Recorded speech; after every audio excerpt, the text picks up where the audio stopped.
Peace, people. Welcome to the latest episode of the Rough Draft. I am your host, Kevin Alberto Sabio, and in this episode, I'll be talking about the month of March and celebrating Women's History Month.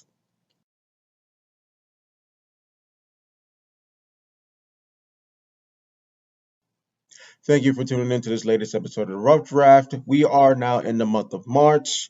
So, as we enter into this month of March, I actually have to do some house cleaning. So, number one, celebrating. If I can do this properly. Yes. Okay. The 9-year publishing anniversary of this particular book in my lifetime, Funny Stories of Life Experiences. This was my third book that I had released. I released it back in 2014. So this is a comedic memoir. It's a collection of 10 stories of different things that took place in my life from youth to young adulthood up until like my mid 30s around. And so just in my really witty way of telling my life story in a very smart ass sarcastic way. Telling different events that have gone through in my life and certain experiences that helped to actually make me be the person I am today. Also, my dual release of Time Will Reveal, which is, yeah, that would be better. Time Will Reveal, and also Suicide Amy, if I could get this right. Yeah, that's the lighting. So, um, those are both 3 years old. I released them in 2020. They were a dual release because of the fact that 2020 marked the 10-year anniversary of me being a published author, as well as this year making it 13. So, Suicide Amy is a what I would consider a street lit young adult novel. And Time Will Reveal, yeah, there it is. Okay, Time Will Reveal is actually a science fiction time traveling novel. So both of them are available in paperback and ebook formats. So again, we're in the month of March. Welcome to Women's History Month. So for this particular episode, I wanted to focus on some of my more women-centric novels that I had written. First up for me would actually be Seduction Web of Desire. It is a dramatic novel. It focuses on the main character, Dasha Pagan, and the ups and downs that she has to deal with. As far as having to kind of survive. So she is a trained dancer and ends up having to work as an exotic dancer in order to make ends meet. So I thought it was a very interesting story. I think it's one of my more slept on projects, which I think all of them are slept on. But it's a story where somebody who's actually talented at something ends up doing something they don't want to do just to be able to make ends meet and keep a roof over their head and pay their bills and things like that. So Dasha's a very strong woman. I think she's somebody that's very intriguing, and she's not some sort of stereotypical character that I created. Definitely, I want people to invest in that particular project. So I'm actually in the works of trying to do a sequel to it, focusing on one of the other characters in Seductra, but I'll keep you guys apprised of that. Another story that I would actually like to promote is Knuckle Up. If you could properly see it, not the reflection. Okay. Yeah, so that one is actually my novel focusing on Mandinga, the manhandler Mason. She is a female fighter. So the story actually takes place in the early 2000s. So it's kind of like at the beginning of the genesis of the sport of women's boxing.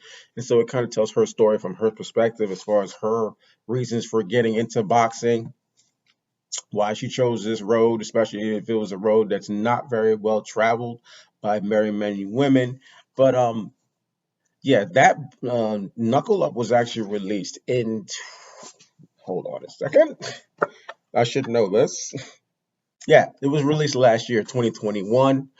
Uh, it was originally a screenplay because at the time there was there was Knockout, there was Girl Fight, and they had that trash ass $1 million baby. I didn't like that film at all. But out of those three films, none of them focused on a female, a black female as the main character getting into the world of boxing. So that's what I did and why I wrote Knuckle Up. So yeah, it really shows her rise, her motivations, and shows her as this force to be reckoned with in the book, which I hope to eventually turn into a film. But hey, time. And finally, oh, for the fans' points. So this is a book that focuses on female basketball players searching for opportunity, redemption, and respect. It's actually been out for a couple of months now, about like 9, 10 months. So yeah, 10 months actually since this is the month of March, and so pretty soon they'll be celebrating the 1 year anniversary of that particular project. So the story focuses on these women who are professional athletes and not getting the respect that they deserve. Especially the main character, you see her from her youth into her adulthood when she's actually playing professionally. And so just the lack of support that she gets and how she deserves, especially because she is a stellar athlete and she is an elite player. And so this novel shows like the trials and tribulations that she goes through in her own personal strength and what her struggles and what she's gone through to like really reach the pinnacle of her sport, along with her other teammates and what they do with the organization. So thank you very much for paying attention to this particular episode of the Rough Draft. I hope you enjoyed it. Definitely, I want to celebrate our sisters during Women's History Month. So, if you would like to get any copies of any of my books, whether nonfiction or fiction, they are available in paperback format. So, you know where you can go to get them, which is the different publishers: Author House, Outskirts Press, Create Space, Amazon.com, Barnes and Nobles, Books a Million. And I do believe that they are available also in bookshop.org. My books are also available in digital ebook format. They are available through the distribution channels of Kindle, Nook, Kobo, Apple Books, Scribd, Smashwords, and I believe internationally through Tolino and Viblio. Yes.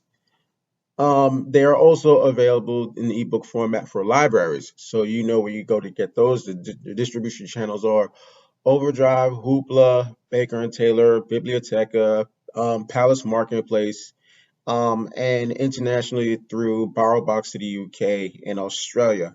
If you're watching this on YouTube or Vimeo, you know what you need to do. Definitely like it. Please leave a comment. Let me know how you think about it, what you think about my projects. Definitely subscribe to the channel and press the notification button so you know whenever I drop a new video. So thank you very much for checking out this episode. I really hope I get to see you guys again. You know how I always do, just basically keep the fist raised. I'm always on my literary grind, and hopefully I get a chance to see you guys in the next episode. All right, definitely celebrating the spring equinox. Definitely celebrating Women's History Month, and I'll catch y'all soon. Peace.